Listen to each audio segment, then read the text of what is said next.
The fuse has been lit on MotoGP in 2024. This is after the flag. We're just at round 2 of the 2024 MotoGP season, and already so much action, so much controversy and drama to talk about, and some stunning performances too in this Portuguese Grand Prix that myself, Suddaby and Simon Crafar are going to talk you through over the course of this Grand Prix.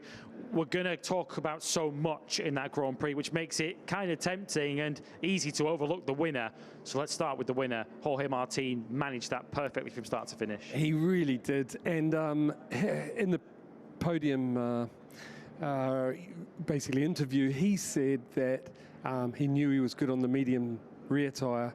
So did Gino Borsoi after the race. He had trouble with chatter again on the soft, and said in the debrief that with the medium he's good. So we kind of had the feeling that Jorge would be comfortable, and if Jorge's comfortable, he's incredibly fast.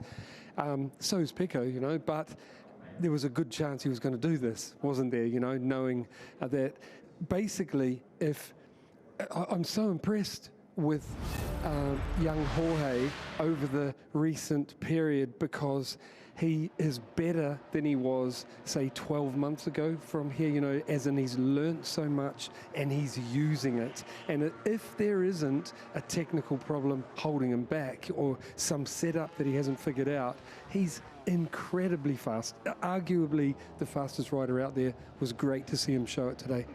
Yeah, Jorge Martin, your winner. Bastianini from pole, finishing in second place. We will discuss both of those at length because we will be hearing from them over the course of the show. But the rider of the day, arguably, the rider in third, in the end, of course, promoted onto the podium with some last lap drama from Maverick Vinales, which we'll show you shortly. But I think we've almost got to give up now, haven't we, trying to control the hype around Pedro Acosta, because he's sending it out of control with an extraordinary ride. Podium in his second Grand Prix. He's overtaken Marc Marquez 3 times now in 2 sprints and 2 races. He overtook the world champion Pecco Bagnaia today. A podium finish in his second race speaks for itself. Yes, but my crown for rider of the weekend this weekend goes to Maverick, because he was awesome, you know, and I don't think the Aprilia is on the same level as the Ducati. It's probably same level as the KTM, stronger in different areas, and Mav was on fire all weekend. Let's get to Pedro after this. Yeah, we were hoping, or we were expecting Maverick Vinales to finish in second. He hit problems on the last lap, which promoted this man, Bastianini, to second place. Let's hear his reactions with Matt Burt. Yeah, Bastianini, after such a tough Portimao Grand Prix here 1 year ago, I think it's fair to say you've come here and got revenge. Pole position and second today in an unbelievable end to that Portuguese Grand Prix. After last year, you must be so happy, the pole and second today.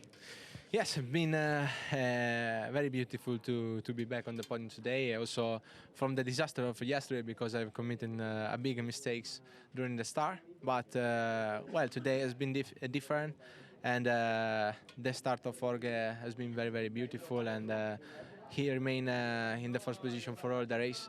I've tried to close the gap with Maverick, but it's been impossible, because it was really perfect. And well, I don't know what's happened Maverick in the last lap, because it was good to fight a little bit during this one, but nothing. I'm happy.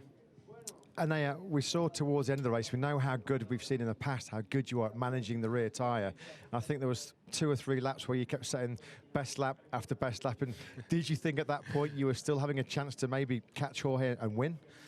Yeah, I think about the win in the last 6-7 laps, but the problem was in the last sector. Maverick was really fast, and he bring me every time 0.2, 0.3, and for the rest I wasn't more faster, more competitive, but to overtake was difficult. And I bring very well Maverick on in the last lap.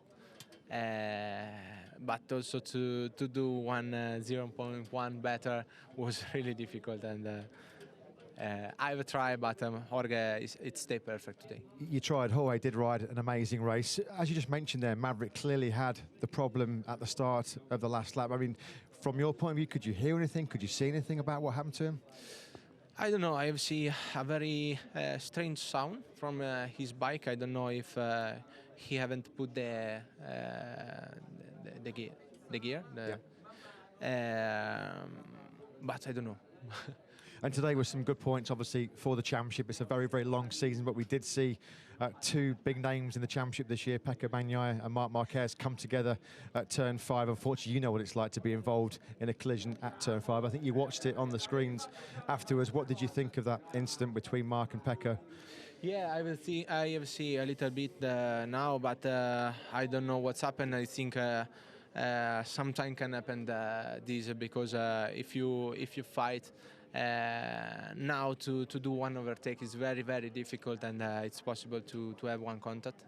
And I can value what's happened, but the MotoGP now is very, very hard. And just quickly, now Kota next, the quarter circuit you won at 2 years ago. You've now got this very special feeling with the Ducati, the factory bike. Do you think there's another chance for you to win again there in 2 weeks' time? Yeah, I felt the race last year from my injury, but I remember I have a very good memories from the 2022. Was my favorite win of that season, and it's beautiful for me to back on Kota. I know we have a problem with Mark because it's really fast in the track, but also with other rider, and let's see how is it.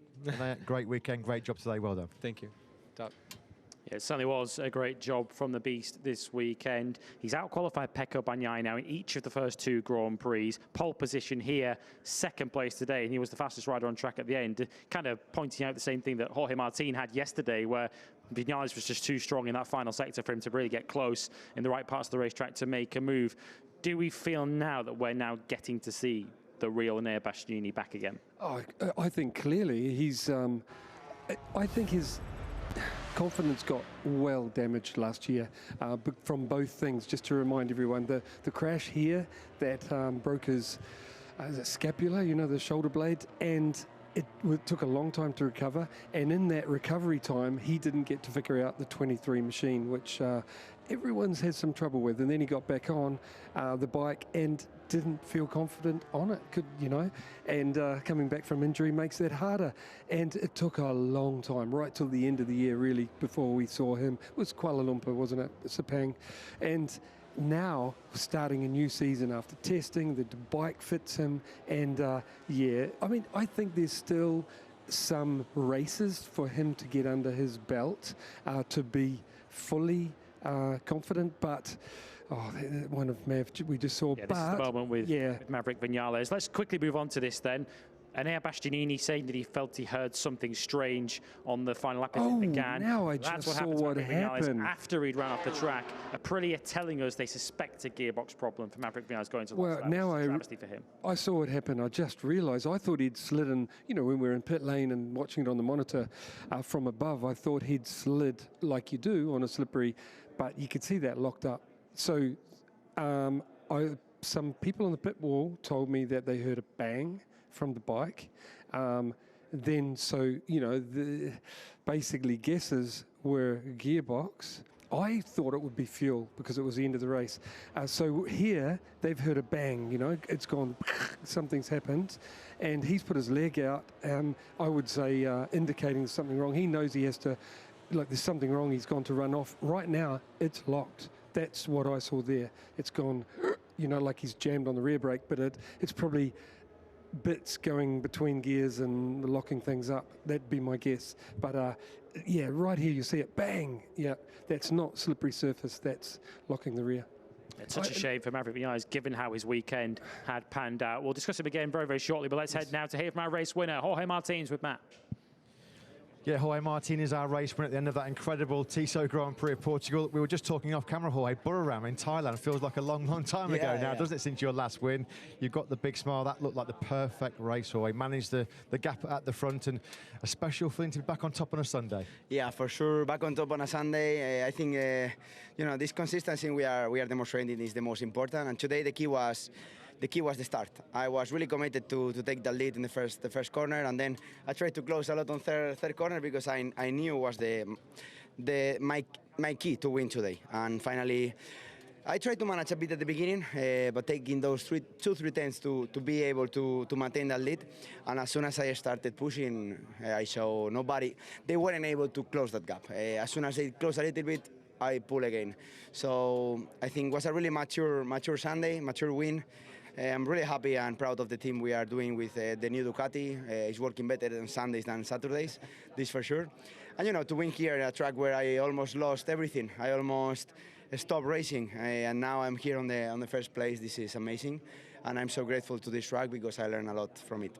I think today you got revenge on Yeah. Portimao, Jorge, after that accident here a couple of years ago. As you said, you managed the gap at the front quite brilliantly. There is always pressure when you're at the front in a MotoGP race. And Maverick and Anaya, they were pushing you hard, but did you always feel quite comfortable when the gap was sort of around 6, 7, 8 tenths? Yeah, for sure. When they were 3 to 10ths, it wasn't easy. But as soon as I did that gap to 7 tenths, then I say, okay, now it's time to keep this gap. I remember Indonesia, no? And I thought, it's the same winning with 8 tenths than with 3 seconds. So here is okay, it's enough.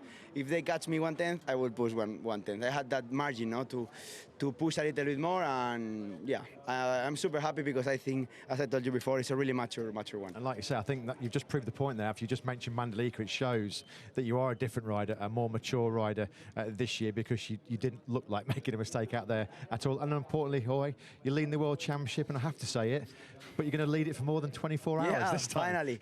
Well, for sure, I will try to enjoy the moment because the last 2 times I took the lead, it was for less than 24 hours. But, you know, it's never easy to get into the lead, so I'm super proud, super happy. I will try to enjoy the moment.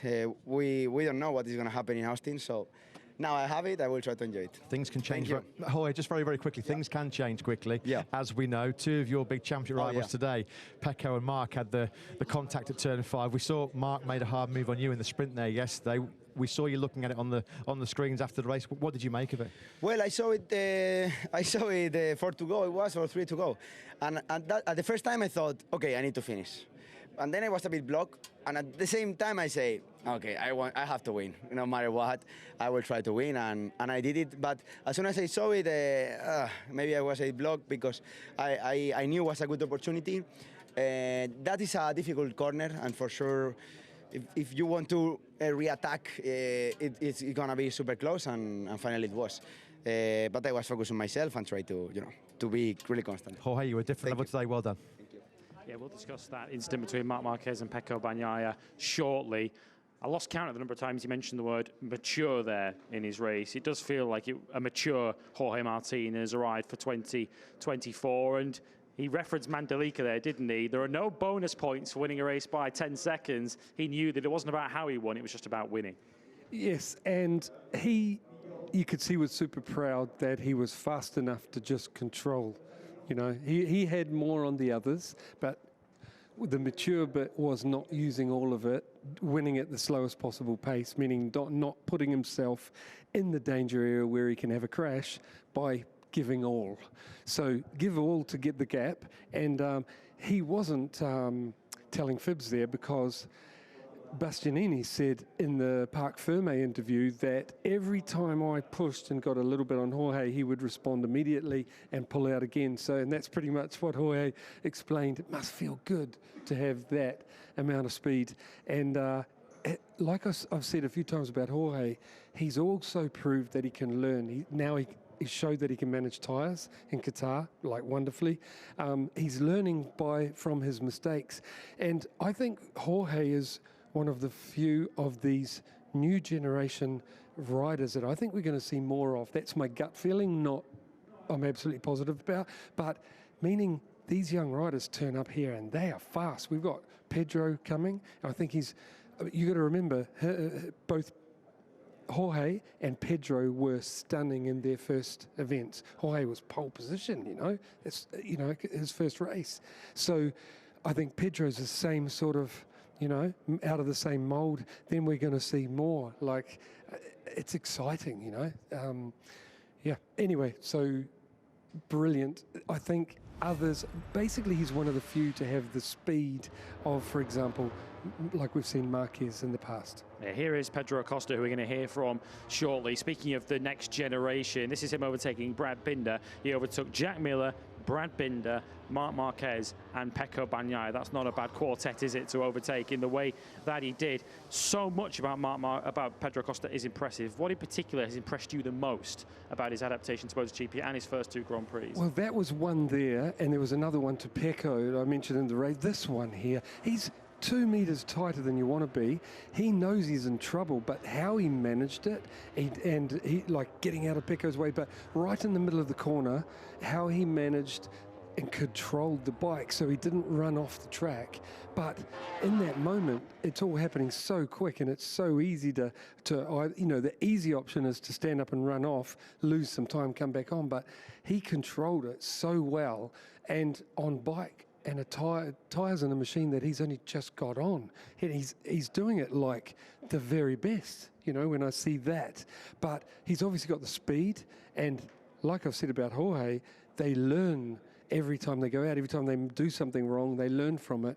They're awesome. Like Pedro today has blown me away. Yeah. Really good. Podium finish today, 2nd attempt, the 3rd youngest rider ever to get on the podium in the Premier class. He was top KTM, and in fairness, it wasn't really close back to Brad Binder and Jack Miller. KTM are already giving him development parts. They're trusting Pedro Acosta with these development parts.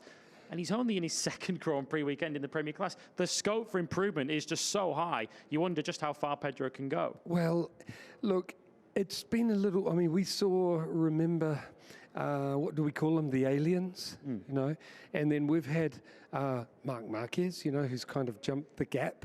And we've got a lot of very fast riders, but it looks like now we're getting a couple of aliens again, So that's how I look at it anyway. But let's see how it pans out. Pedro has been wonderful. I just can't understand how he can go that quick, battle with the people he is battling with, and arguably not on quite the same machine as a Ducati, and not crash it, bring it home, put it on the podium.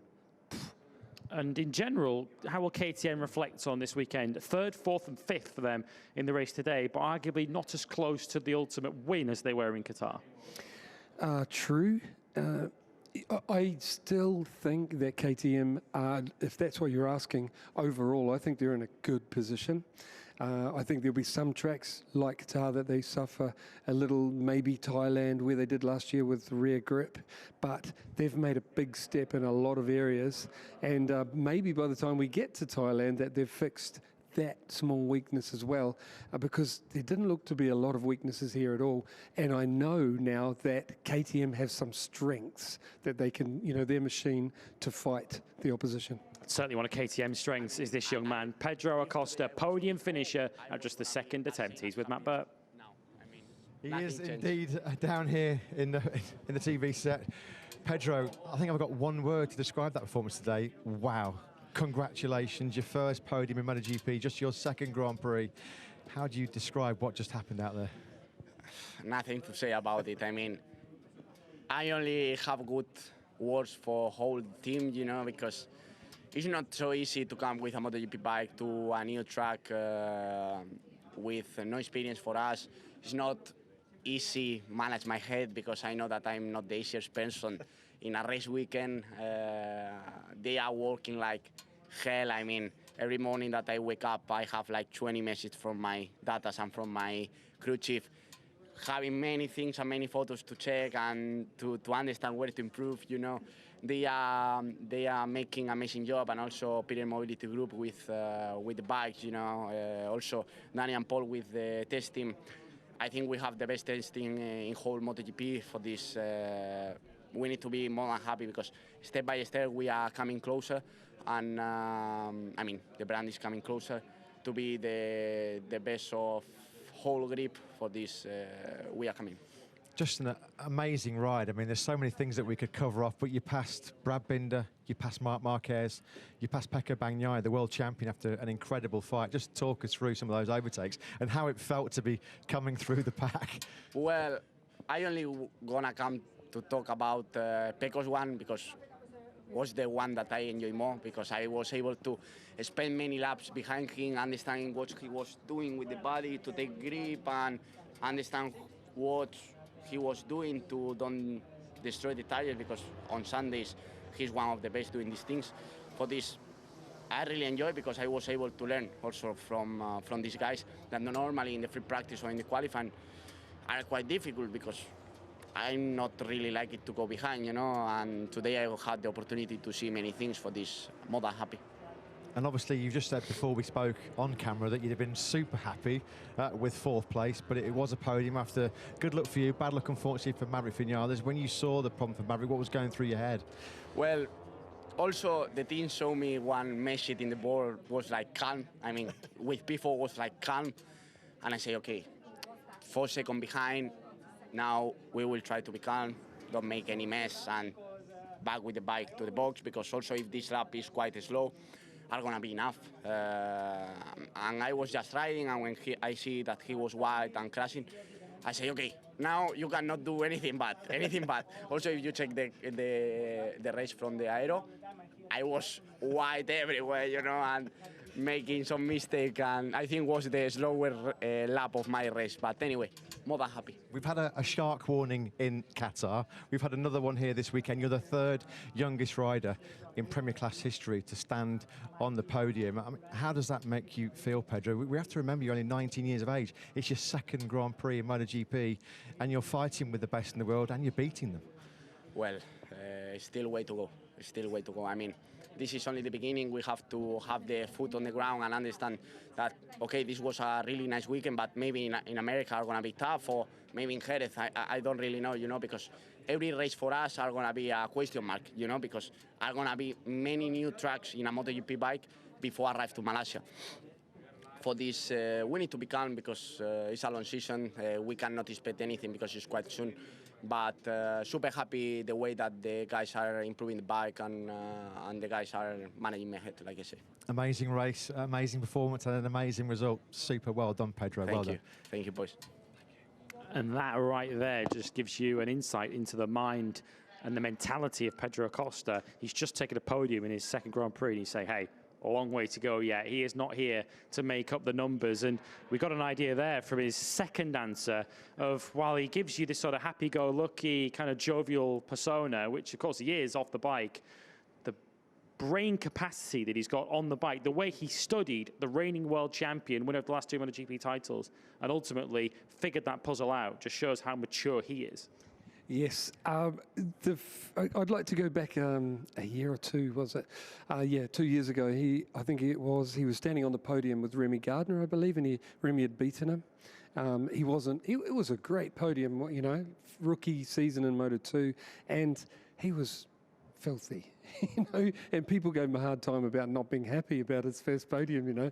If I remember that correct, that last night I went to his debrief, and he was saying all the right things that the team had told him to say, I think, like, oh, we got to be happy with the but he wasn't happy. He was filthy, and I loved it because he wants more. I just smiled and went, that kid wants more, you know. And I think he's exactly the same right now. He won't be happy until he's winning, you know. He's clearly plain for everyone to see, a winner.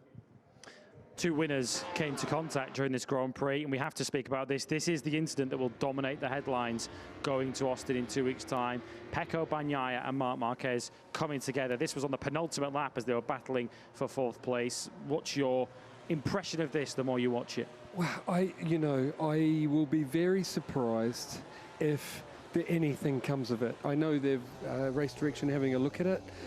Let's have a look on board because I haven't seen enough. Mark goes in, goes a bit wide.